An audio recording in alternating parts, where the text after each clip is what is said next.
গল্পের আসর বাই অগ্নিলা চ্যানেলে আপনারা শুনছেন অ্যান্টনি হরোউইটসের লেখা ম্যাকপাই মার্ডার্স। আজ রয়েছে এর ৭ম পর্ব। মাথা ব্যথা নিয়ে ঘুম ভাঙল অ্যাটিকাস পান্টের। চোখ খুলবার আগেই টের পেলেন তিনি ব্যাপারটা। যখন চোখ খুললেন ব্যথাটা আরও বেড়ে গেল। ওটা যেন অপেক্ষা করছিল তার জন্য। ওত পেতে ছিল যেন। এত তীব্রভাবে অনুভূত হচ্ছে ব্যথাটা যে দম আটকে আসছে তার। ডক্টর বেনসন তাকে যে ওষুধ খেতে দিয়েছেন ঘুমানোর আগে বিছানার পাশে সেটা রেখেছিলেন তিনি। হাতড়ে হাতড়ে খুঁজে বের করলেন, কিন্তু পানির গ্লাসটা খুঁজে পাচ্ছেন না। অথচ এক গ্লাস পানিও রেখেছিলেন তিনি। কিছু যায় আসে না, পানি ছাড়াই গিলে ফেললেন তিনি ওষুধটা। গলার ভিতরে টের পেলেন ওটার অস্তিত্ব। টের পেলেন ওটা নেমে গেল তার অন্ননালী বেয়ে। কয়েক মিনিট পর একটু ধাতস্থ হলেন পাণ্ডু। পানি ভর্তি গ্লাসটা চোখে পড়ল তার। ওটা হাতে নিয়ে পানি খেলেন। তিতকুটে যে স্বাদ লেগেছিল তার মুখে সেটা দূর হলো। আবারও শুয়ে পড়লেন তিনি। মরার মতো একটানা পড়ে থাকলেন অনেকক্ষণ। তার কাঁধ দুটো চেপে বসেছে বালিশের সঙ্গে। দেয়ালে কিসে যেন ছায়া পড়েছে, সেটার দিকে তাকিয়ে আছেন। মনে হচ্ছে পুরো ঘরটা যেন একটু একটু করে উদ্ভাসিত হচ্ছে তার চোখের সামনে। ওক কাঠের ওয়ার্ড্রোবটা দেখতে পাচ্ছেন তিনি, যেখানে রাখা হয়েছে সেটা। মনে হচ্ছে সেই জায়গার তুলনায় বড় হয়ে গেছে সেটা।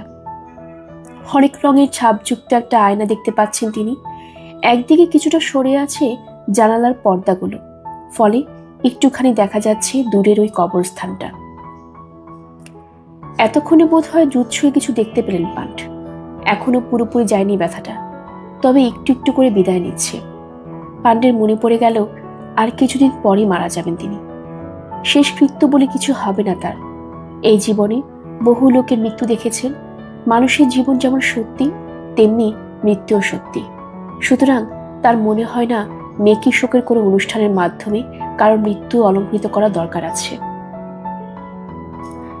মৃত্যু আসলে কি? জীবনেরই একটা পর্যায় হয়তো। কেউ একজন একসময় বেঁচে ছিল, এখন সে নেই। পৃথিবী থেকে মুছে গেছে কোনো একজনের ইতিহাস। এটা ছাড়া মৃত্যু আর কি? ঈশ্বরে বিশ্বাস করেন না পান্ট। এমন অনেক লোক দেখেছেন তিনি, দ্বিতীয় বিশ্বযুদ্ধের পর যারা বেঁচে ফিরেছে কোনো না কোনো নাৎসি ক্যাম্প থেকে, তারপরও ঈশ্বরের উপর বিশ্বাস অটল ছিল তাদের। মনে মনে ওই লোকগুলোর প্রশংসা করেছেন পান্ট। কিন্তু তিনি নিজে যে অভিজ্ঞতা অর্জন করেছেন তার ফলে কোনো কিছুর উপর বিশ্বাস স্থাপন করতে আর ইচ্ছা হয়নি তার। তিনি শিখেছেন মানুষ আসলে জটিল একটা প্রাণী। বিস্ময়কর ভালো কাজ করার ক্ষমতা আছে তার, আবার ভয়াবহ খারাপ কাজ করার ক্ষমতাও আছে।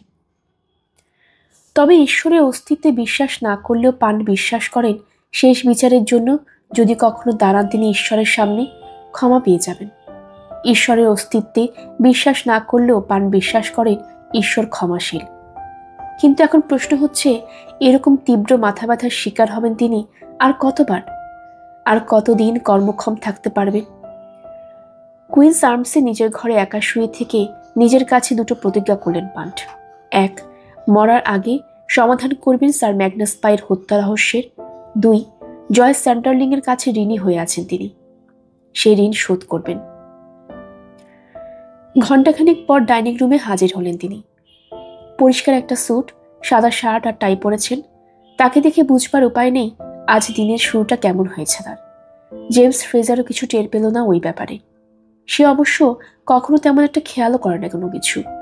বিখ্যাত একজন গোয়েন্দার এরকম একজন সহকারীকে দেখে অথবা তার কথা শুনে আশ্চর্য হয় অনেকেই। কিন্তু সে ভোতা বলেই পান্ডের কাছে সে কেজো। সে আসলে পান্ডের কাছে এমন একটা খালি পৃষ্ঠা যেখানে তিনি তার থিওরিগুলো লিখতে পারেন, অথবা এমন কোনো আয়না যেটাতে নিজের ভাবনাগুলোর প্রতিবিম্ব দেখতে পান, এবং নিজের কাজে সে দক্ষ। পান্ডের জন্য ইতিমধ্যে কালো কফি আর একটা সিদ্ধ ডিমে অর্ডার দিয়ে রেখেছে সে। জানে ব্রেকফাস্টে ও দুটো খেতে পছন্দ করেন তিনি।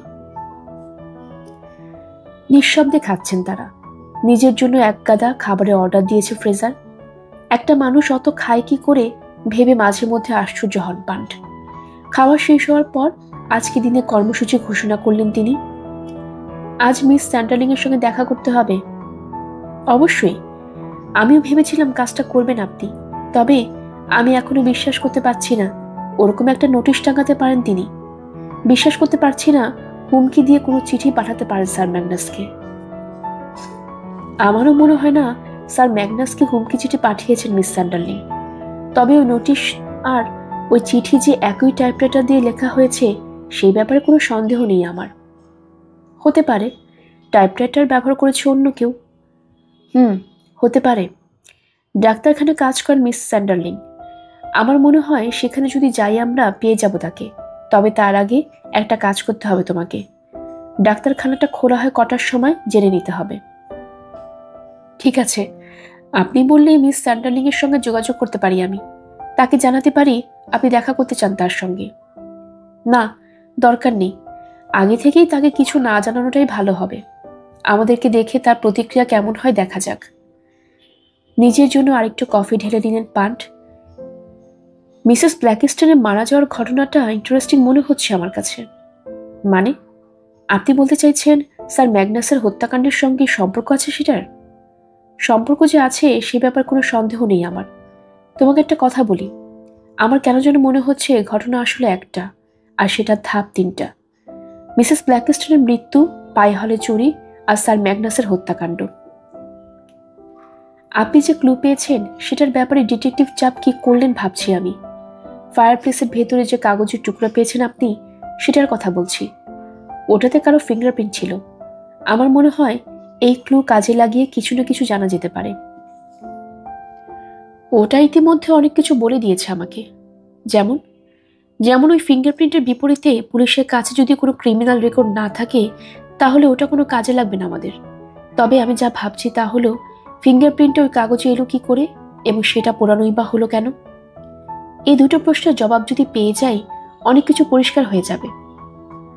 আপনার কথা শুনে কেন যেন মনে হচ্ছে অনেক কিছু ইতিমধ্যে পরিষ্কার হয়ে গেছে আপনার কাছে। না, হয়নি। যা হোক, ডিটেকটিভ ইন্সপেক্টর চাবের সঙ্গে দেখা করতে হবে। এবং কথা শেষ না করে থেমে গেলেন পান্ট।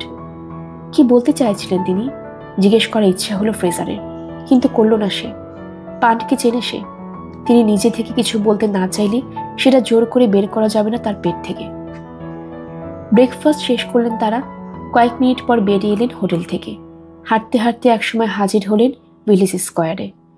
বাস শেল্টারটা এখনো খালি। ডিসপ্লে কোস্টার দিকে নজর পড়ল পান্ডের। সঙ্গে সঙ্গে আশ্চর্য হয়ে গেলেন তিনি। কেউ একজন সরিয়ে ফেলেছে জয় স্যান্ডারলিং এর স্বীকারোক্তিটা। আসলে আমি সরিয়ে ফেলেছি সেটা। আজ সকালে করেছি কাজটা। তবে ওটা যে ওখানে টাঙিয়েছিলাম সে ব্যাপারে কোনো আফসোস নেই আমার মনে। আমার সঙ্গে দেখা করার জন্য যেদিন লন্ডন গিয়েছিলাম সেদিনই সিদ্ধান্তটা নিয়েছিলাম। গোপন কথাটা জানিয়ে দেব সবাইকে, যাতে রবার্টকে দুষতে না পারে কেউ।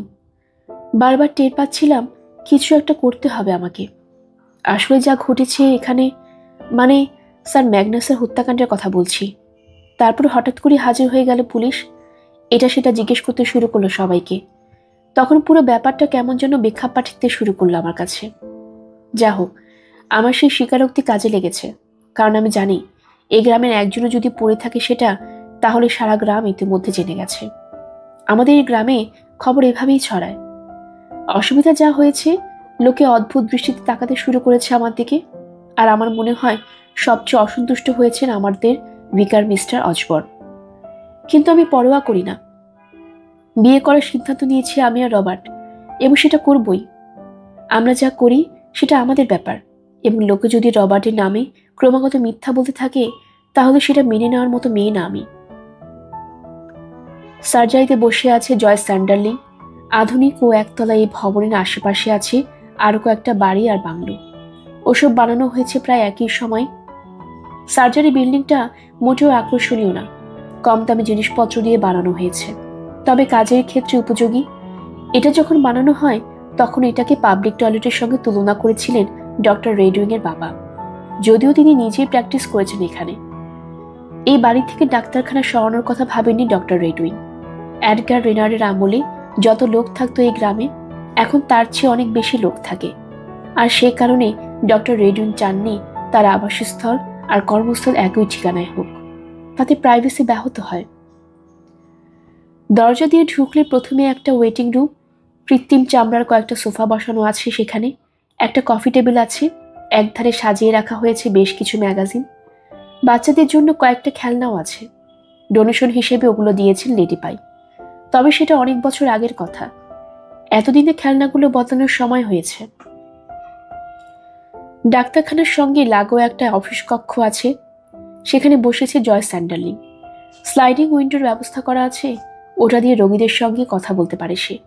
ওর সামনে খোলা অবস্থায় আছে একটা অ্যাপয়েন্টমেন্ট বুক, একপাশে আছে একটা টেলিফোন আর একটা টাইপরাইটার, পেছনে আছে কয়েকটা তাক আর একটা কাবার্ড। ওষুধ আর মেডিকেল যন্ত্রপাতিতে ঠেসে আছে সেগুলো। ফাইলিং ক্যাবিনেটও আছে, সেটার ভেতরে রাখা আছে রোগীদের রেকর্ড, আর আছে একটা রেফ্রিজারেটর। সাধারণ তাপমাত্রায় নষ্ট হয়ে যায় যেসব ওষুধ, সেগুলো রাখা হয়েছে ওই ফ্রিজের ভেতরে। হাসপাতালে পাঠাতে হবে এরকম কিছু স্যাম্পলও মাঝে মধ্যে রাখা হয় ওটার ভিতরে। অফিস কক্ষে দুদিকে দুটো দরজা আছে, একটা জয়ের বাঁ দিকে রিসেপশন এরিয়ার দিকে খোলা, অন্যটা ওর ডান দিকে। ওটা দিয়ে যাওয়া যায় ডক্টর রেডিং এর অফিসে। টেলিফোনের পাশে ব্যবস্থা করা হয়েছে একটা বাল্বের। ওটা যখন জ্বালান ডক্টর রেডুই, জয় তখন বুঝে যায় ফ্রি আছেন তিনি। একজন রোগীকে তখন পাঠিয়ে দেয় সে ডক্টরের কাছে। 9 বছরের নাতি বিলি উইভারকে নিয়ে ডাক্তারখানায় এসেছেন গোরদ খোদকার জেফ উইভার। হুপিং কফে ভুগছিল ছেলেটা, সেরে উঠেছে। এখন অস্থিরতায় ভুগছে সে, যত জলদি সম্ভব চলে যেতে চাইছে এখান থেকে। জয়ের ওয়েটিং লিস্টে আর কোনো রোগীর নাম নেই আপাতত, তাই সে যখন দেখছিল সহকারীকে নিয়ে দরজা ঠেলে ভেতরে ঢুকছেন অ্যাটিকাস পান্ট, আশ্চর্য না হয়ে পারেনি। সে শুনেছে গ্রামে এসেছেন পান্ট, তবে তিনি যে এখানে হাজির হয়ে যাবেন আশা করেনি। আপনি যা লিখেছিলেন ওই স্বীকারোক্তিতে, সেটা কি জানতে পেরেছেন আপনার বাবা মা? বললেন পান্ট।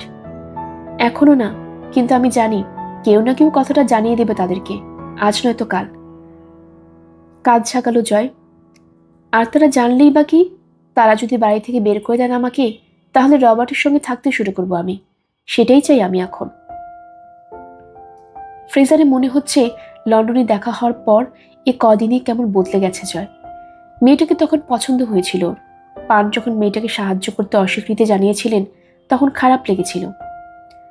স্লাইডিং উইন্ডোরে ও প্রান্তে বসে থাকা মেয়েটার দিকে একদৃষ্টিতে তাকিয়ে আছে ফ্রেজার। মেয়েটাকে আবেদনময়ী বলে মনে হচ্ছে ওর।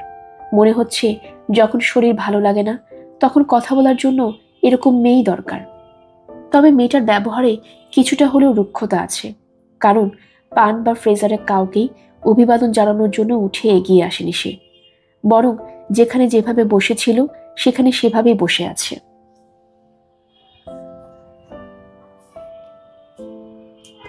আপনার সঙ্গে দেখা হয়ে যাবে ভাবিনি মিস্টার পান, বলল জয়। কেন এসেছেন আপনি আমার কাছে? সেদিন লন্ডনে আমার ব্যবহারে হয়তো খারাপ লেগেছে আপনার কাছে মিস স্যান্ডারলিং, এবং সেটার জন্য সম্ভবত ক্ষমা চাওয়া উচিত আমার। যা হোক, পরে যখন স্যার ম্যাগনাসের হত্যাকাণ্ডের খবর পড়লাম পত্রিকায়, তখন বুঝতে পারলাম ঘটনাটা তদন্ত না করে উপায় নেই আমার। তার মানে আপনি এখন ভাবছেন আপনাকে যা বলেছি আমি সেদিন, সেসবের সঙ্গে স্যার ম্যাগনাসের হত্যাকাণ্ডের যোগসূত্র আছে? থাকতে পারে, কিন্তু আপনাকে কিভাবে সাহায্য করতে পারবো বুঝতে পারছি না। আমার কিছু প্রশ্নের জবাব দিতে পারেন, যেমন কখনো কি স্যার ম্যাগনাসের মৃত্যু কামনা করেছিলেন আপনি? না, সত্যি বলতে কি তার সঙ্গে তেমন একটা পরিচয় ছিল না আমার। কালে ভাজে দেখা হতো আমাদের, কিন্তু লেনদেন বলতে যা বোঝায় সেরকম কিছু ছিল না আমার তার সঙ্গে। আর আপনার বাগদত্তা রবার্ট ব্ল্যাকিস্টেন, ওকে সন্দেহ করছেন আর কি আপনি? কিছু একটা জ্বলে উঠল জয়ের চোখে। প্রশ্নটার জবাব যদি হ্যাঁ হয়, তাহলে অনেক বড় ভুল হয়েছে আপনার। রবার্টকে বলতে গেলে পিতৃস্নেহে বড় করেছেন তিনি। এখন যে চাকরি করছে রবার্ট, সেটা পেতে ওকে সাহায্য করেছেন। কেউ বলতে পারবে না তাদের দুজনের মধ্যে ঝগড়া হয়েছে কখনো, এমনকি তেমন একটা দেখা সাক্ষাৎ হতো না তাদের মধ্যে। আপনি কি এই কারণে আমার কাছে এসেছেন?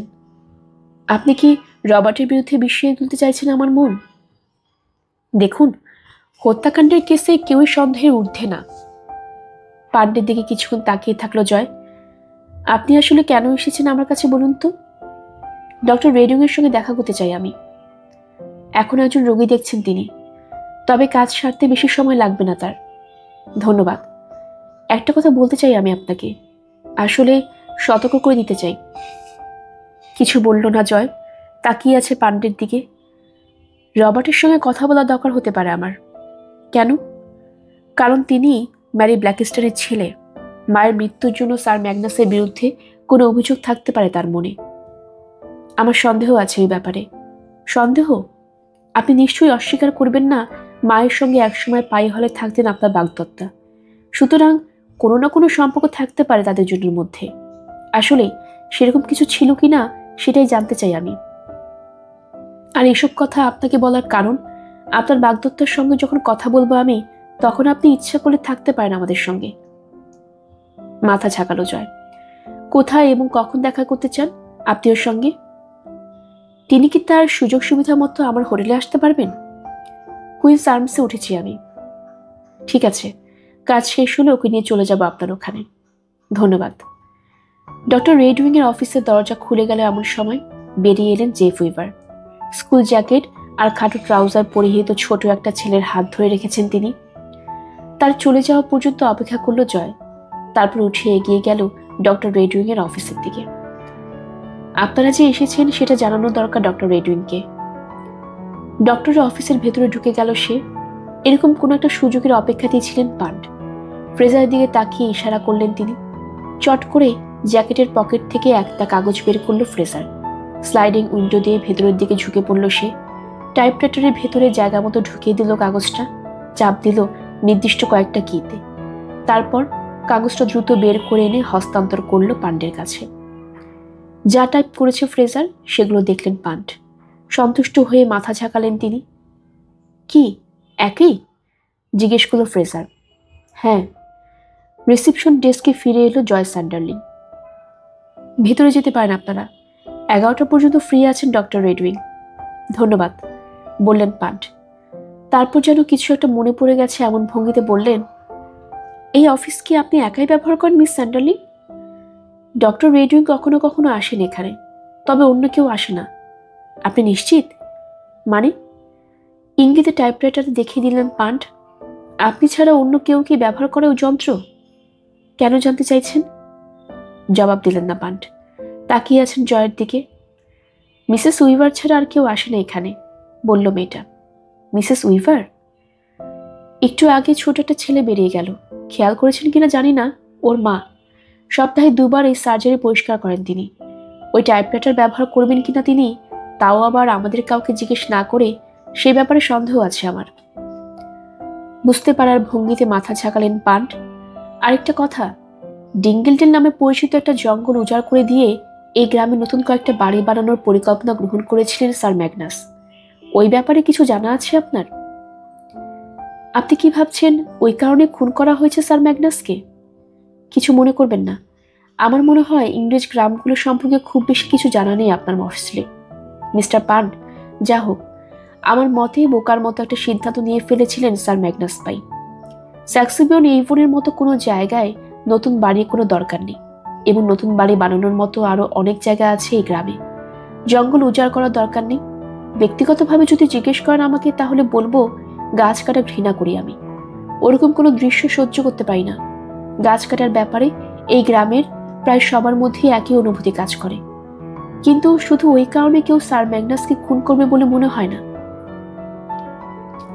ডিঙ্গেলডেল উজাড় হয়ে যাওয়ার ব্যাপারে এই গ্রামের অধিবাসীরা বেশি হলে যা করতে পারবে তা হলো চিঠি লিখতে পারবে স্থানীয় কোনো পত্রিকায়, অথবা পাবে গিয়ে মদ খাওয়ার সময় নালিশ করতে পারবে একজন আরেকজনের কাছে।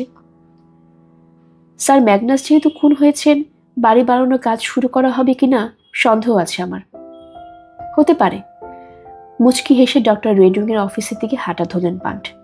একটু আগে যে কাগজে পরীক্ষামূলক টাইপ করেছিল ফ্রেজার, সেটা ভাঁজ করে ফেলেছিল সে। কাগজটা পকেটে ঢুকিয়ে পিছু নিল পান্ডের। অফিসটা ছিল ছোট বর্গাকৃতির। ঘরের ঠিক মাঝখানে বসানো হয়েছে একটা অ্যান্টিক ডেস্ক, সঙ্গে 2টো চেয়ার, কাঠের একটা ফাইলিং ক্যাবিনেট আর মেডিকেল বইপত্রের ঠাসা একটা শেলফও আছে একদিকে। আরেকদিকে পর্দা দিয়ে ঘিরে বানানো হয়েছে নিভৃত একটা কুঠুরি। সেখানে আরেকটা চেয়ার আছে, একটা রেজড বেড আছে। দেয়ালের একটা হুক থেকে ঝুলছে একটা সাদা কোট। যে জিনিস এই ঘরে অন্য যে কোনো কিছুর সঙ্গে মানানসই হয়নি সেটা হচ্ছে একটা তেলচিত্র। একটা দেয়ালে হেলান দিয়ে দাঁড়িয়ে আছে ছোট্ট একটা ছেলে। দেখলে বোঝা যায় অপেশাদার কোনো চিত্রশিল্পী এঁকেছেন ওই ছবি। তবে ফ্রেজারের দৃষ্টিতে ছবিটা যথেষ্ট ভালো। একসময় অক্সফোর্ডে আর্টের ছাত্র ছিল সে। নিজের চেয়ারে পিঠ খাড়া করে বসে আছেন ডক্টর রেডউইং। সামনে ডেস্কের উপর রাখা একটা কেস ফাইলে কি যেন লিখছেন। তার বয়স 50 থেকে 55-র মধ্যে। প্রথম দেখায় তাকে কেমন কঠোর আর আপোষহীন বলে মনে হয়। তবে যখন তিনি তার দুই অতিথিকে হাতের ইশারায় চেয়ার দেখিয়ে দিলেন, তখন তাকে নম্রভদ্রই মনে হলো। লেখা শেষ করলেন তিনি, কলমের ক্যাপ আটকালেন, একটুখানি হাসলেন। জয় বলেছে আপনারা নাকি পুলিশের সঙ্গে আছেন। বিভিন্ন কেসে পুলিশের সঙ্গে কাজ করেছি আমরা, বললেন পান্ট। সাহায্য করেছি তাদেরকে, এমন সহযোগিতা করেছি ইন্সপেক্টর চাপকে। আমার নাম অ্যাটিকাস পান্ট, আর এই হলো আমার সহকারী জেমস ফ্রেজার। আপনাদের বিশেষ করে আপনার কথা শুনেছি আমি মিস্টার পান্ট, এবং আমি জানি আপনি খুব বুদ্ধিমান একজন মানুষ।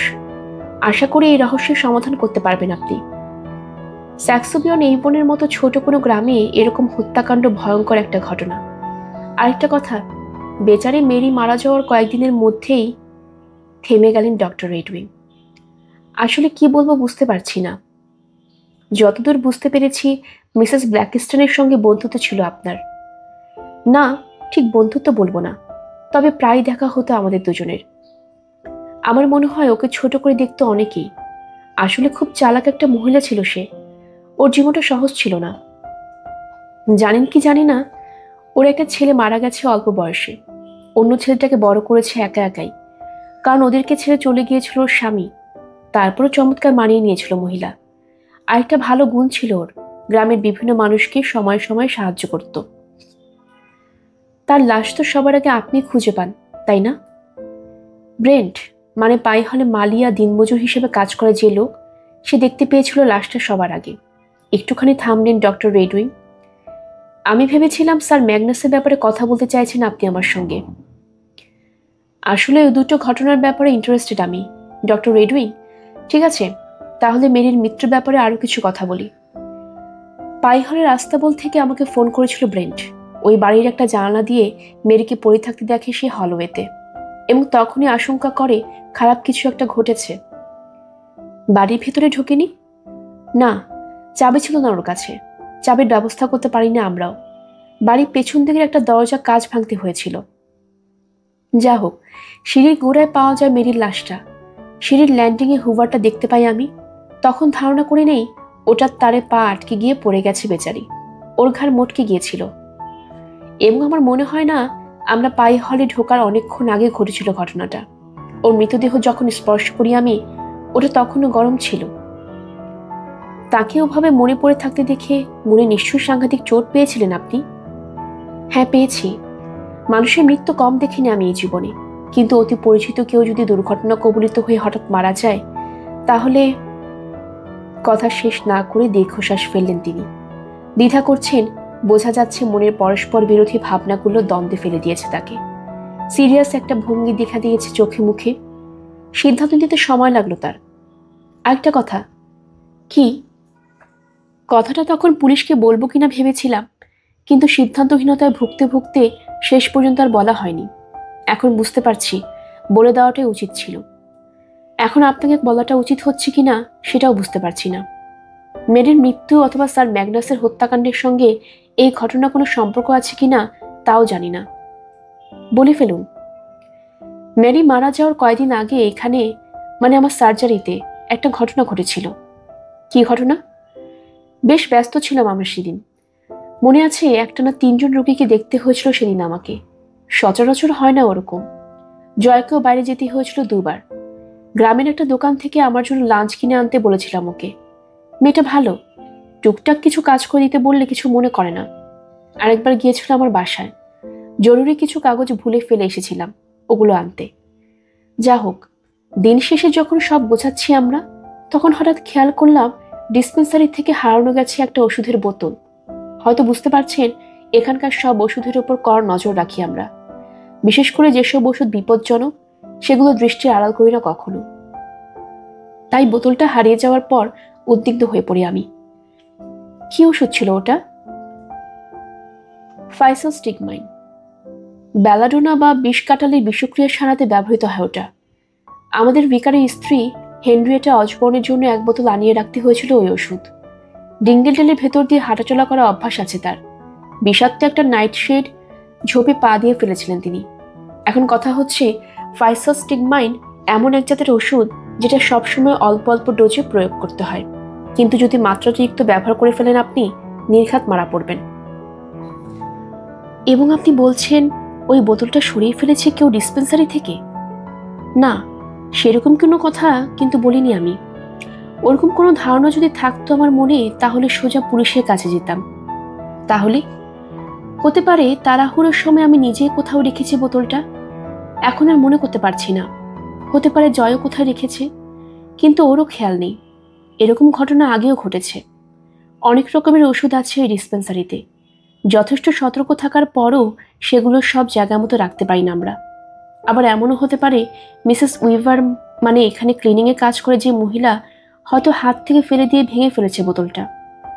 আমি জানি অসততা নেই ওর মনে, কিন্তু এমনও হতে পারে বোতলটা ভেঙে ফেলার পর ভয়ে কিছু বলেনি সে আমাকে। ভাঙা টুকরোগুলো পরিষ্কার করে নিয়ে চলে গেছে চুপচাপ। ভ্রু কোচকালীন ডক্টর রেডউইং, ওই বোতল হারিয়ে যাওয়ার ঘটনাটা মেরি ব্ল্যাকস্টোনকে বলেছিলাম আমি, এবং কথাটা ওকে বলার একটা উদ্দেশ্যও ছিল আমার। কি? অনেক খোঁজাখুঁজি করার পরও যখন পাইনি বোতলটা, তখন ভেবেছিলাম ওটা যদি এই গ্রামেরই কেউ চুরি করে থাকে, তাহলে তাকে খুঁজে বের করতে পারবে মেরি। সে আবার কিছুটা আপনার মতোই ছিল, মানে গোয়েন্দাগিরি আর কি। কে কি করছে, কে কোথায় গেল না গেল ইত্যাদি নিয়ে ছোক ছোক করে বেড়াতো সবসময়। লোকের পেট থেকে এটা সেটা বিভিন্ন কথা বের করে নেওয়ার অদ্ভুত ক্ষমতা ছিল ওর। এবং আমাকে একদিন বলেছিল বোতলটাকে নিয়ে থাকতে পারে, সে ব্যাপারে একটা ধারণা আছে ওর মনে। কথাটা আপনাকে জানানোর কয়দিন পরে কি মারা যান তিনি? ঠিক 2 দিন পর মিস্টার পান্ট, ঠিক 2 দিন। কথা গুরুত্ব বোঝাতে কিছুক্ষণ চুপ করে থাকলেন ডক্টর রেডউইন। চেহারা দেখে বোঝা যাচ্ছে তার অস্বস্তি উত্তরোত্তর বাড়ছে। তবে আমার ধারণা বোতল হারিয়ে যাওয়ার ওই ঘটনার সঙ্গে মেয়ের মৃত্যুর কোনো সম্পর্ক নেই। আসলে দুর্ঘটনা কবলিত হয়ে মারা গেছে সে। আর স্যার ম্যাগনাসকে যেই খুন করে থাকুক, বিষ খাইয়ে মারেনি। তলোয়ারে এক কোপে শরীর থেকে আলাদা করে দেওয়া হয়েছে তার মাথা। ফাইসোস্টিগমাইনের বোতলটা যেদিন হারিয়ে গেল, সেদিন কে কে এসেছিল আপনার সার্জারিতে, মনে আছে? আছে, কারণ সেটা চেক করার জন্য আমি নিজেই দেখেছিলাম অ্যাপয়েন্টমেন্ট বুকটা। একটু আগেই বলেছি, সেদিন সকালে পরপর 3 জন রোগী এসেছিল।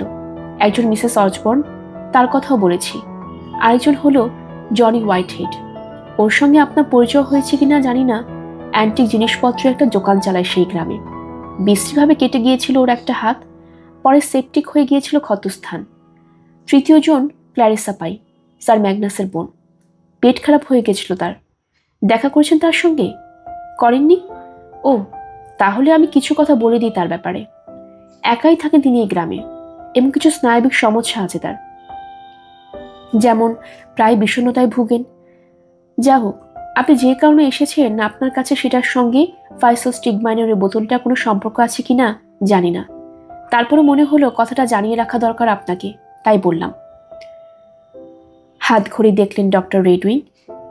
আর কিছু কি জানার আছে আপনার? যদি কিছু মনে না করেন, আমাকে আবার রোগী দেখতে একটু বাইরে যেতে হবে। উঠে দাঁড়ালেন পান্ট। ইঙ্গিতে দেখিয়ে দিলেন দেয়ালে ঝোলানো অয়েল পেন্টিংটা। ছেলেটাকে? আমার ছেলে সেবাস্টিয়ান। ওর 15তম জন্মদিনে কয়েকদিন আগে আঁকা হয়েছিল ওই তেলচিত্র। এখন সে আছে লন্ডনে। ওর সঙ্গে বলতে গেলে দেখাই হয় না আমাদের। পেন্টিংটা সুন্দর, প্রশংসা করল ফ্রেজার। কথাটা শুনে সন্তুষ্ট হলেন ডক্টর রেডউইং। আমার স্বামী আর্থার এঁকেছে ওটা। আমার মনে হয় ব্যতিক্রমী একজন চিত্রশিল্পী সে। ওর প্রতিভার কোনো মূল্যায়ন হলো না দেখে মাঝে মধ্যে আফসোস হয় আমার। আমার ছবি এঁকেছে সে 2 বার। একবার চমৎকার একটা পোর্ট্রেট এঁকেছিল লেডি পাইয়ের। হঠাৎ থেমে গেলেন তিনি। চেহারা দেখে বোঝা যাচ্ছে ক্ষুব্ধ হয়ে উঠেছেন। ডক্টরের মনোভাবে এরকম আকস্মিক পরিবর্তন দেখে আশ্চর্য হলো ফ্রেজার। আরও একবার হাত ঘুরে দেখলেন রেডউইং। স্যার ম্যাগনাসের হত্যাকাণ্ডের ব্যাপারে কিছু জিজ্ঞেস করেননি আমাকে। আপনার কি কিছু বলার আছে ওই ব্যাপারে? হ্যাঁ, বলেই থেমে গেলেন ডক্টর রেডউইং, যেন আর কিছু বলবেন কিনা সে ব্যাপারে নিজেকে নিজেই চ্যালেঞ্জ করছেন মনে মনে। যখন মুখ খুললেন, তখন কেমন শীতল আর নিয়ন্ত্রিত মনে হলো তার কণ্ঠ। স্যার ম্যাগনাস পাই ছিলেন স্বার্থপর আর আত্মম্ভরী একজন মানুষ। কারোর জন্য কোনো রকমের পরোয়া ছিল না তার মনে। এই গ্রামের জন্য ডিঙ্গেলডেল আকর্ষণীয় একটা জায়গা, এবং নতুন বাড়ি বানানোর জন্য আরো অনেক জায়গা আছে এই গ্রামে। অথচ দেখুন, সব বাদ দিয়ে স্যার ম্যাগনাস কিনা বেছে নিলেন মনোরম একটা জঙ্গল, উজাড় করে দিতে চাইলেন সেটা। শুধু তাই না, কারোর জন্য ভালো কোনো কিছু করেননি তিনি কখনো। তার দেখা দেখি লেডি পাইও সাংঘাতিক নাকুচি স্বভাবের হয়েছেন। ওয়েটিং রুমে কয়েকটা খেলনা দেখেছেন না? আমাদের ওগুলো দিয়েছিলেন লেডি পাই। বিনিময়ে তিনি কি আশা করেছিলেন শুনবেন? আশা করেছিলেন যতবার হাজির হবেন তিনি আমাদের সামনে, ততবার বাউ করে তাকে সম্মান জানাবো আমরা, অথবা স্যালুট ঠুকবো। আর যদি জিজ্ঞেস করেন আমাকে, তাহলে বলবো আমাদের দুজনের দাম্পত্য সম্পর্ক তেমন একটা ভালো ছিল না। আপনি যখন এসেছেন এই গ্রামে, এখানকার লোকজনের সঙ্গে কথা বললে আরো অনেক কিছু জানতে পারবেন। তেলচিত্রটার দিকে তাকালেন তিনি। আসল কথা হচ্ছে, আমার ধারণা স্যার ম্যাগনাসের মৃত্যুতে খুশি হয়েছে এই গ্রামের অর্ধেকের বেশি মানুষ। আর আপনি যদি সন্দেহভাজন হিসেবে কাউকে চিহ্নিত করতে চান, তাহলে লাইনে লেগে যাবে একদল লোকের। ব্রেন্টকে এই গ্রামের সবাই চেনে। পাই হলে দিনমজুর হিসেবে খাটে সে, আর মালিক হিসেবে কাজ করে। আবার একই সঙ্গে কেউ চেনে না তাকে।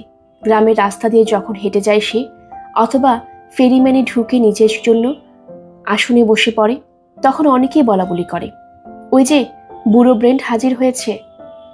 কিন্তু তার বয়স আসলে কত, সেই ব্যাপারে স্পষ্ট কোনো ধারণা নেই কারো। এমনকি তার নামটাও রহস্যের চাদরে ঢাকা। ব্রেন্ট কি তার নামের প্রথম অংশ, নাকি শেষ অংশ? এই গ্রামে অতি বৃদ্ধ কয়েকজন আছে যারা দেখছেন ব্রেন্টের বাবাকে। তার নামও ছিল ব্রেন্ট, এবং তিনিও একই কাজ করতেন। সত্যি বলতে কি, ব্রেন্টরা বাপ ছেলে মিলে একসঙ্গে কাজ করেছে কিছুদিন।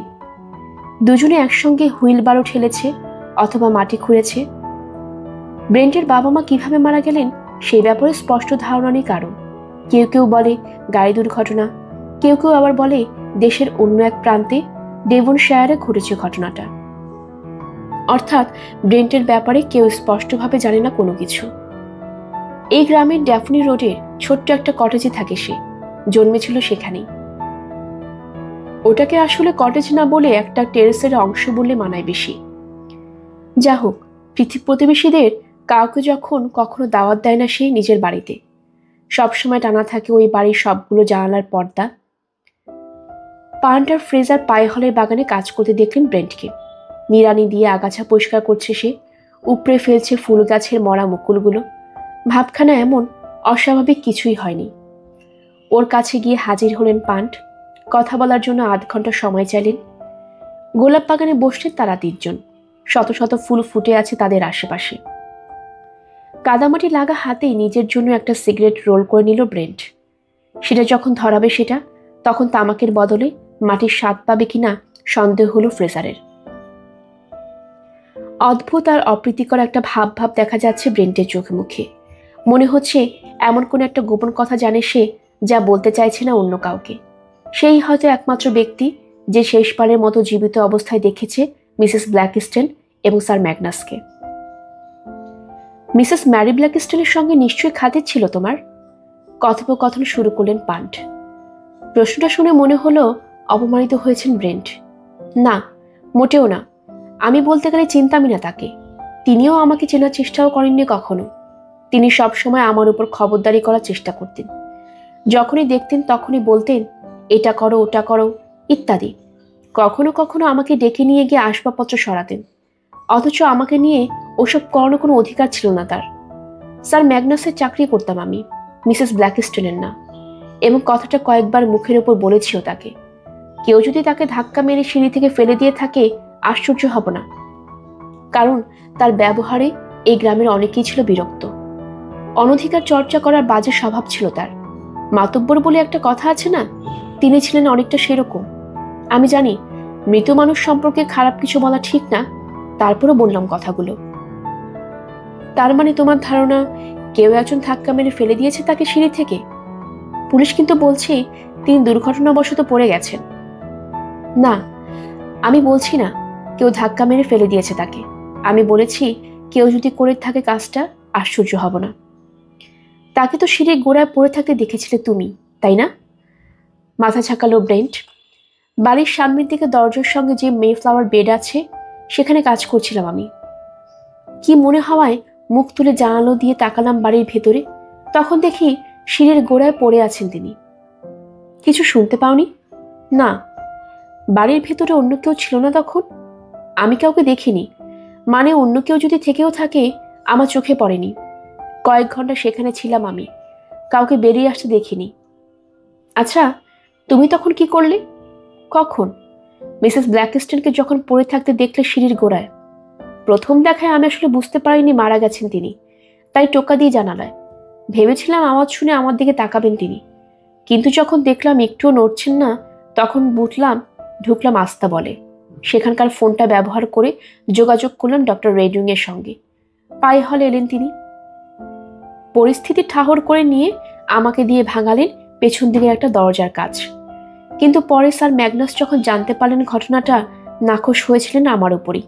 অভিযোগ করে আমাকেই বলেছিলেন আমি নাকি চোরের দলকে বাড়ির ভেতরে ঢুকে পড়ার সুযোগ করে দিয়েছি, অথচ আমার কোনো দোষ ছিল না। পেছন দিকে দরজার কাজ তো পরের কথা, এই বাড়ি কোনো কিছু ভাঙানি কোনো মতলব ছিল না আমার কখনো। আমাকে যা করতে বলা হয়েছে আমি শুধু সেটাই করেছি। ব্যাপারটা নিয়ে কি স্যার ম্যাগনাসের সঙ্গে কথা কাটাকাটি হয়েছিল তোমার? না স্যার, আমি কখনো তার সঙ্গে তর্কাতর্কি করতাম না।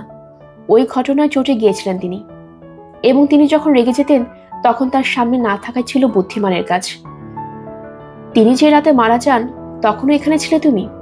শুধু সে রাতে না, প্রায় প্রত্যেক রাতেই থাকি আমি এখানে, কারণ বছরের এই সময় কোনোদিনই রাত 8টার আগে কাজ শেষ করতে পারি না আমি। আর সেই রাতে প্রায় 8:15 বেজে গিয়েছিল, তারপরও আমাকে বাড়তি কোনো টাকা দেওয়া হয় না। খেদ ছিল ব্রেন্টের কণ্ঠে। স্যার ম্যাগনাস এবং লেডি পাই দুজনই কৃপণ প্রকৃতির, পকেটে হাত ঢুকে টাকা বের করে আনতে খুব কষ্ট হয় তাদের। যা হোক, সেদিন রাতে বাড়িতে একাই ছিলেন স্যার ম্যাগনাস। লেডি পাই গিয়েছিলেন লন্ডনে, আর আমি কাজ করছিলাম বাগানে। দেখতে পেলাম তখনও কাজ করছেন স্যার ম্যাগনাস, কারণ স্টাডিতে লাইট জ্বলছিল। আমার ধারণা কোনো একজনের আসার জন্য অপেক্ষা করেছিলেন তিনি আসলে, কারণ যখন কাজ শেষ করে আমি বেরিয়ে পড়েছিলাম তখন দেখতে পাই কেউ একজন ঢুকছে বাড়ির ভেতরে। ডিটেকটিভ ইন্সপেক্টরের চাবের কাছ থেকে জানতে পেরেছি রহস্যময় সেই আগন্তুকের চেহারা দেখতে পাওনি তুমি। চেহারা পরের কথা, ওই লোককে ঠিকমতো দেখতে পাইনি আমি, ফলে চিনতেও পারিনি।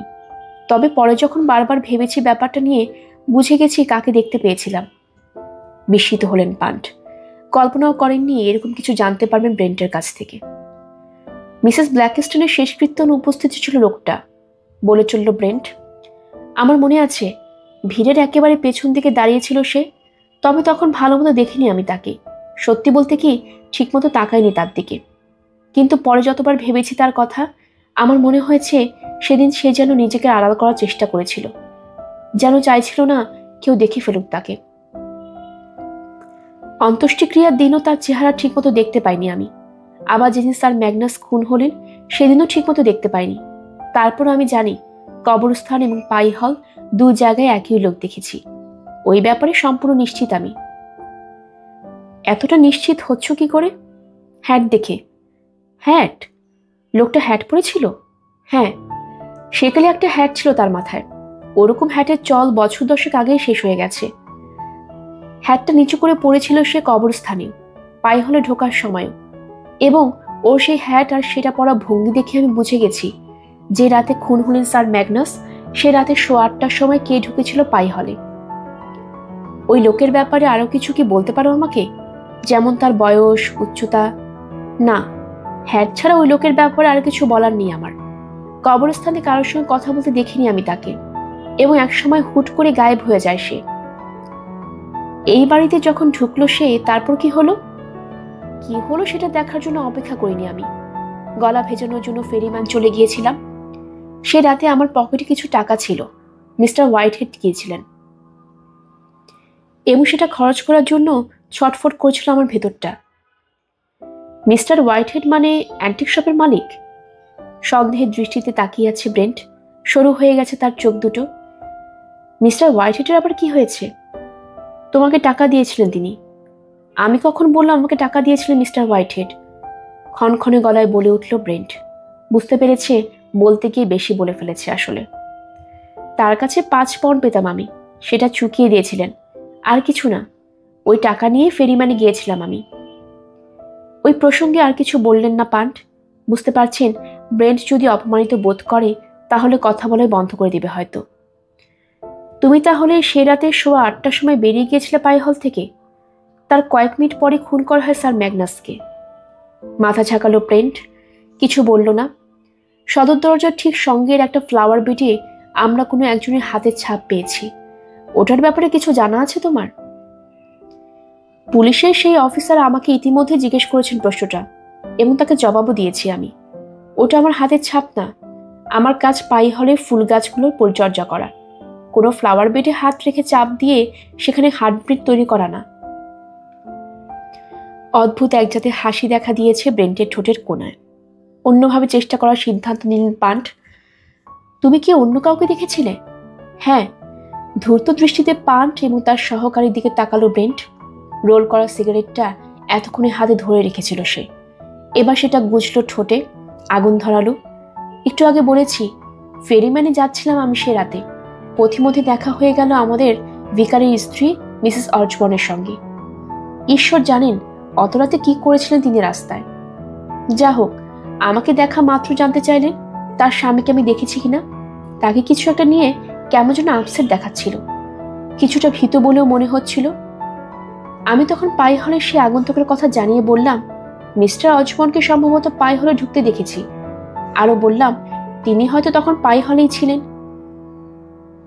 কথা শেষ না করে থেমে গেল সে। ভ্রু কোচকালেন পান্ট। এইমাত্র বললে পাইহলে সে রাতে যাকে ঢুকতে দেখেছিলে সে লোক মিসেস ব্ল্যাকস্টনের শেষকৃত্যে উপস্থিত ছিল, এবং তাকে ঠিকমতো চিনতে পারোনি তুমি। আমি জানি কথাটা বলেছি স্যার, কিন্তু আরো বলেছি, পরে চিন্তা করে ব্যাপারটা বুঝতে পেরেছি। মিসেস অজবন যখন তার স্বামীর ব্যাপারে জিজ্ঞেস করলেন আমাকে, তখন চিন্তাটা আসেনি মাথায়। ফেরিম্যান যখন গলা ভেজাচ্ছি, তখন একসময় শুনতে পেলাম রাস্তা দিয়ে একটা বাইসাইকেল চলে গেল। জানালা দিয়ে তাকিয়ে দেখি নিজের বাড়িতে ফিরে যাচ্ছেন আমাদের ভিকার। ঘটনাটা কতক্ষণ পরের? আধ ঘন্টা হবে হয়তো, আবার 1 ঘন্টা হতে পারে। আসলে একটু নেশা মতো হয়ে গিয়েছিল আমার, তাই সময় হিসেবটা ঠিক ছিল না। বহু পুরনো ওই বাইসাইকেল নিয়ে যখন চলাফেরা করেন আমাদের ভিকার, তখন এমন এক অবস্থা হয় যে গ্রামের এক প্রান্তে দাঁড়িয়ে আরেক প্রান্ত থেকে শোনা যায় সেটার ক্যাচ ক্যাচ আওয়াজ। সে রাতে সে আওয়াজে কৌতূহলী করে তোলে আমাকে। নিজেকে নিজে প্রশ্ন করি, এত রাতে পাইহল ছাড়া আর কোথায় যেতে পারেন মিস্টার অজবর্ন? তিনি নিশ্চয়ই সাইকেল চালিয়ে বাদ পর্যন্ত যাননি, এবং নিশ্চয়ই সাইকেল চালিয়ে ফিরে আসেনি সেখান থেকে। তোমার কথাগুলো খুব কাজে লাগবে, বললেন পান্ট। আর মাত্র একটা প্রশ্ন জিজ্ঞেস করতে চাই তোমাকে। মিসেস ব্ল্যাকস্টেন যে লজে থাকতেন, আমার প্রশ্ন সেটা নিয়ে। তুমি বলেছ তোমাকে দিয়ে মাঝে মধ্যে এটা সেটা করে নিতেন তিনি। তার মানে ওই লজের কোনো বাড়তি চাবি কি আছে তোমার কাছে? কেন জানতে চাইছেন? কারণ সেখানে যেতে চাই আমি। সেক্ষেত্রে আগে লেটে পায়ের সঙ্গে কথা বলতে হবে আপনাকে। তদন্তের কাজে পুলিশকে সহায়তা করছি আমরা, বলে উঠল ফ্রেজার। সুতরাং আমরা যখন যেখানে খুশি যেতে পারি। আপনি যদি সহযোগিতা করতে না চান আমাদেরকে, তাহলে ঝামেলায় পড়তে পারেন। অনিশ্চয়তা দেখা দিল ব্রেন্টের চেহারায়, কিন্তু তর্কে গেল না সে। আমি আপনাদেরকে ওই বাড়িতে নিয়ে যেতে পারি, কিন্তু ইঙ্গিতে দেখিয়ে দিল গোলাপ গাছগুলো। কাজ পড়ে আছে আমার, কাজে আপনাদেরকে ওই বাড়িতে দেখে ফিরে আসতে হবে আমাকে। চলুন। ওর পিছু পিছু আস্তাবলে গিয়ে ঢুকলেন পান্ট আর ফ্রেজার। বড় এক টুকরো কাঠের সঙ্গে আটকানো একটা চাবি খুলে নিল সে। বেরিয়ে এলো আস্তাবলের বাইরে, হাঁটা ধরল। ওর পিছন পিছন আছেন পান্ট আর ফ্রেজার। ড্রাইভওয়ে ধরে হেঁটে লজ হাউসটার সামনে এসে দাঁড়ালেন তারা। বাড়িটা দোতলা, ঢালু হয়ে কিছুটা নেমে এসেছে ছাদ। বেশ বড় একটা চিমনি দেখা যাচ্ছে। জর্জিয়ান আমলে কয়েকটা জানালাও চোখে পড়ছে। সদর দরজাটা বেশ মজবুত। স্যার ম্যাগনাস পায়ের বাড়িতে হাউসকিপার হিসেবে যে কবছর কাজ করেছেন মিসেস ব্ল্যাকস্টেন, এই বাড়িতেই ছিলেন তিনি। শুরুতে স্বামী আর 2 ছেলেকে নিয়ে এখানে ছিলেন। তারপর তার পরিবারের সদস্যরা একে একে ছেড়ে গেছে তাকে। কেউ গেছে পরপরে, কেউ স্রেফ গায়েব হয়ে গেছে, কেউ আবার গিয়ে উঠেছে অন্য কোথাও। শেষ পর্যন্ত এখানে একাই থাকতেন তিনি। হয়তো সূর্যের অবস্থানের কারণে, অথবা হয়তো লজ হাউসটা ঘিরে থাকা কতগুলো ওক আর দেবদারু গাছের কারণে গাঢ় ছায়া পড়েছে ওই বাড়ির উপর। কিন্তু কেন যেন মনে হচ্ছে ছায়াটা স্থায়ী হয়ে গেছে ওই বাড়িতে। এক নজর দেখে বোঝা যাচ্ছে সেখানে এখন আর কেউ থাকে না। কেমন একটা পরিত্যক্ত পরিত্যক্ত ভাব আছে সেখানে। সঙ্গে করে নিয়ে আসা চাবি দিয়ে সদর দরজাটা খুলল ব্রেন্ট। জিজ্ঞেস করলো, আমি কি আসবো ভেতরে? তোমার ইচ্ছা, বললেন পান্ট। তবে কিছুক্ষণ যদি থাকো তাহলে ভালো হয়। তোমার খুব বেশি সময় নষ্ট করব না আমরা। বাড়ির ভেতরে ঢুকে পড়লেন তারা তিনজন। প্রথমে একটা হলওয়ে, সেটার সঙ্গে দুটো দরজা। একটা দরজা দিয়ে ঢুকলে হাজির হওয়া যায় একটা করিডরে। সেখানে কয়েক ধাপ সিঁড়ি উঠে গেলে দোতলার দিকে। ফুলের ছবিওয়ালা সেকেলে ধাঁচের ওয়ালপেপার সাঁটানো আছে দেয়ালে দেয়ালে। কোথাও আবার দেখা যাচ্ছে কোনো পাখি বা প্যাঁচার ছবি। একদিকে দাঁড় করিয়ে রাখা হয়েছে একটা কোট স্ট্যান্ড, একটা অ্যান্টিক টেবিল আর প্রমাণ সাইজের একটা আয়নাও দেখা গেল। মনে হচ্ছে ওসব যেন যুগ যুগ ধরে আছে এই বাড়িতে। আপনি আসলে কি খুঁজছেন? জিজ্ঞেস না করে পারল না ব্রেন্ট। বলতে পারছি না, তবে কেন যেন মনে হচ্ছে কিছু একটা আছে এই বাড়িতে। উল্লেখযোগ্য কিছু চোখে পড়ছে না একতলা ঘরগুলোতে। রান্নাঘরটা শ্রীহীন, রুচির কোনো ছাপ নেই লিভিং রুমে।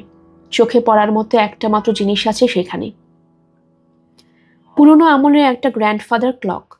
তবে একটা ব্যাপার চোখে পড়ল পান্ডের, বাড়ির সবকিছু কেমন ঝকঝক তকতক করছে। মনে হচ্ছে কেউ একজন, খুব সম্ভব ম্যারি ব্ল্যাকস্টোনের ভূত, এসে পরিষ্কার করে দিয়ে গেছে সবকিছু। ভূতটা হয়তো যায়নি, এখনো রয়ে গেছে বাড়ির ভেতরে কোথাও। মনে হচ্ছে ওটার আড়ালে দাঁড়িয়ে দেখছে তাদের তিনজনকে। কিচেন টেবিলের দিকে এগিয়ে গেলেন পান্ট। মেরি ব্ল্যাকস্টোনের নামে কিছু চিঠি এসেছিল, কেউ একজন ওগুলো সংগ্রহ করে ওই টেবিলের ওপর জড়ো করে রেখেছে, কিন্তু কোনো চিঠি ইন্টারেস্টিং না। দোতলায় হাজির হলেন তারা। মিসেস ব্ল্যাকস্টোনের বেডরুমটা করিডোরের শেষ মাথায়। বাথরুমটা লাগোয়া, তবে অ্যাটাচ না, আলাদা দরজা দিয়ে ঢুকতে হয় সেখানে। বেডরুমে একটা খাট দেখা যাচ্ছে। এক নজরে বলে দেওয়া যায় সাংঘাতিক ওজন ওটার। বেডরুমের জানালায় দাঁড়ালে নিচের রাস্তা দেখা যায়। কেন যেন মনে হচ্ছে পান্ডের লজ হাউসের সবগুলো জানালা এমনভাবে ডিজাইন করা হয়েছে যেন বাড়ির ভৃত্যরা কোনো জানালা দাঁড়িয়ে তাকাতে না পারে পাই হলের দিকে, জানতে না পারে কি করছেন তাদের নিয়োগকর্তারা। বিছানাটা যেন নিঃশব্দে জানিয়ে দিচ্ছে গত কয়েকদিনে কেউ শোয়নি সেখানে। সরিয়ে ফেলা হয়েছে চাদর, বেরিয়ে পড়েছে ম্যাট্রেস, জায়গায় জায়গায় ছাল বাকল উঠে গেছে সেটার। তৃতীয় আরেকটা দরজার সামনে হাজির হয়ে একটু থমকে দাঁড়াতে হলো পান্টকে। দরজাটার লক ভাঙা, কেউ জোর করে ভেঙেছে। কাজটা পুলিশের, ব্যাখ্যা দিল ব্রেন্ট। ভেতরে ঢুকে দেখতে চাইছিল ওরা কি আছে, কিন্তু চাবি খুঁজে পাওয়া যাচ্ছিল না তখন। এই দরজায় সবসময় তালা দিয়ে রাখতেন মিসেস ব্ল্যাকস্টোন। তা রাখতেন কিনা জানি না, কিন্তু কখনো ভেতরে ঢুকতেন না তিনি। জানলে কিভাবে? আপনাকে বলেছি, এই বাড়িতে অনেকবার এসেছি আমি।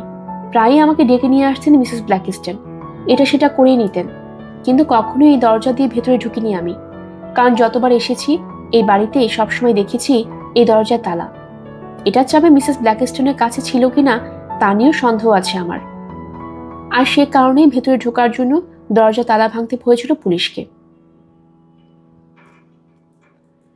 কথা বাড়ালেন না তিনি। ঢুকলেন ওই ঘরের ভেতরে। তিনি ভেবেছিলেন কিছু একটা পেয়ে যাবেন এখানে, কিন্তু হতাশ হতে হলো তাকে। এই ঘরের সঙ্গে বাড়ির অন্য কোনো ঘরের তেমন পার্থক্য নেই। একটা সিঙ্গেল বেড, একটা খালি ওয়ার্ডরোব, একটা জানালা, আর সেটার নিচে একটা ওয়ার্ক টেবিল ছাড়া জীবনের আর কোনো চিহ্ন নেই এই ঘরে। জানালাটার দিকে এগিয়ে গেলেন পান্ট, উঁকি দিয়ে তাকালেন বাইরে। প্রথমেই দেখা মিলল এক সারি গাছপালার, সেগুলোর আড়ালে আবডালে দেখা দিচ্ছে লেকের একটুখানি। উজাড় হওয়ার হুমকির মুখে থাকা ডিঙ্গেল ডেলের কিছুটাও দেখা যাচ্ছে। টেবিলটার দিকে তাকালেন পান্ট।